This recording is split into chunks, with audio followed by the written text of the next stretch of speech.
Moving on to the back, we're starting off by debulking the back with our 3 guard all the way open, and we're also using our comb to feed the hair into the clipper.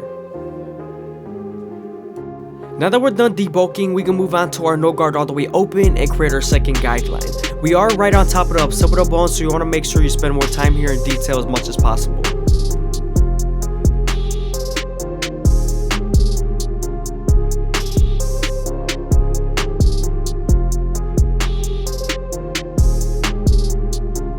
Remember to use your lever midway and all the way close and attack that initial guideline.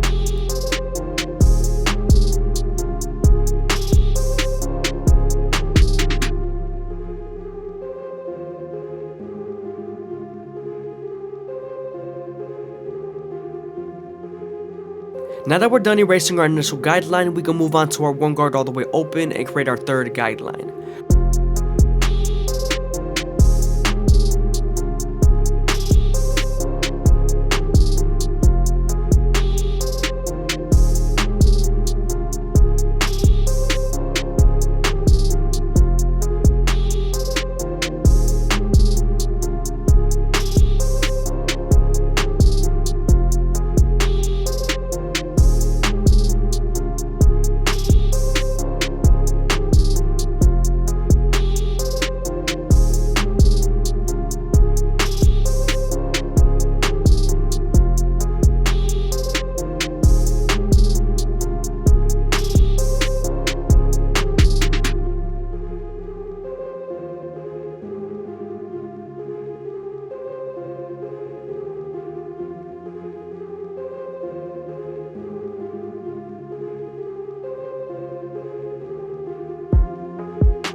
Now that we're done with the lower guards, we can move on to our 2 guard all the way open and create our 4th guideline.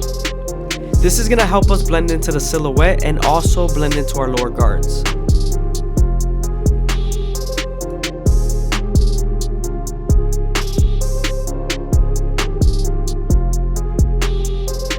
Now that we're done softening up the line with the 2 guard, we can move on to the 1.5 guard and erase the line completely.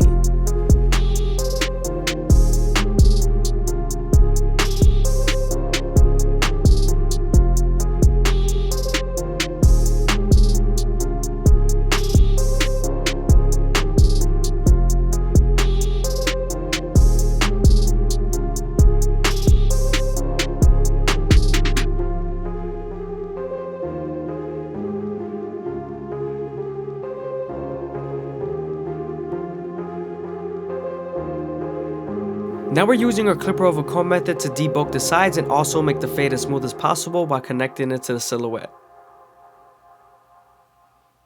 We're also near the calic area, so we want to make sure we leave enough weight here and leave it as smooth as possible.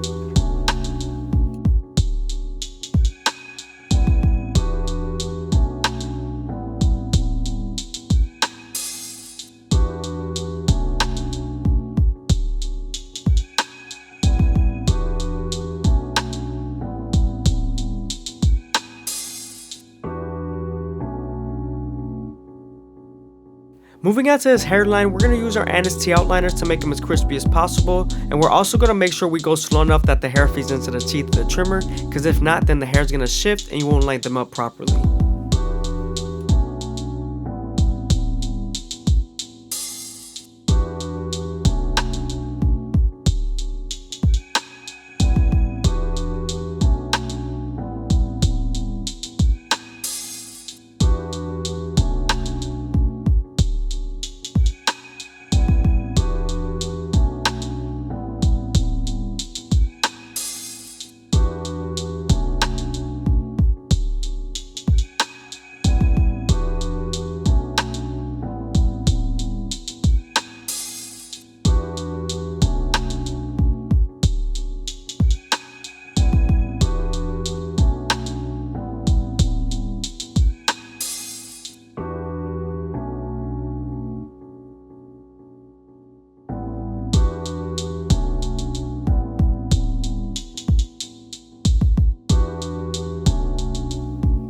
When I line out my C-cups, I always start off at the bottom and work my way to the top arch using the corners of the blade.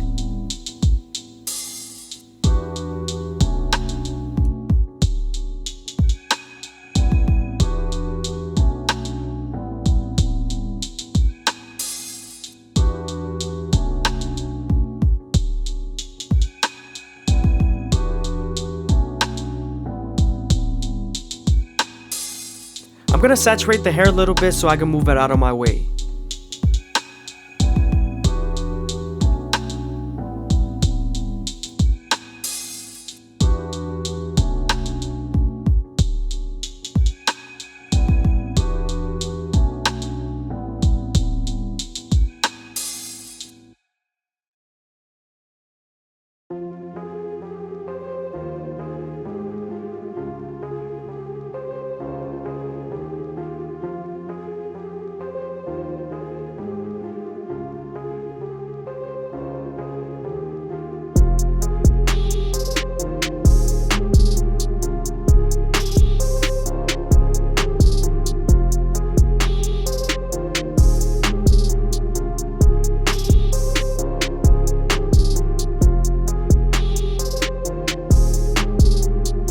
Now that we're done lining up his C-cups, we can move on to the top and create our first guideline using our shears.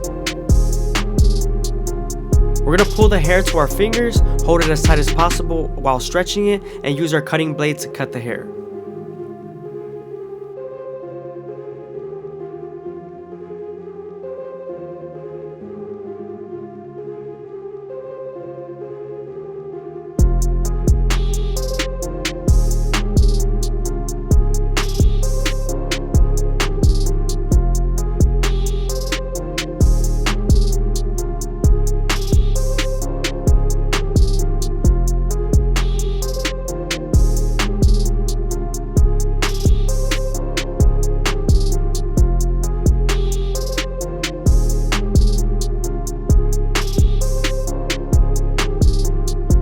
Also, don't forget to connect the guideline from the top to the sides so you don't want to leave any hair hanging off from the sides.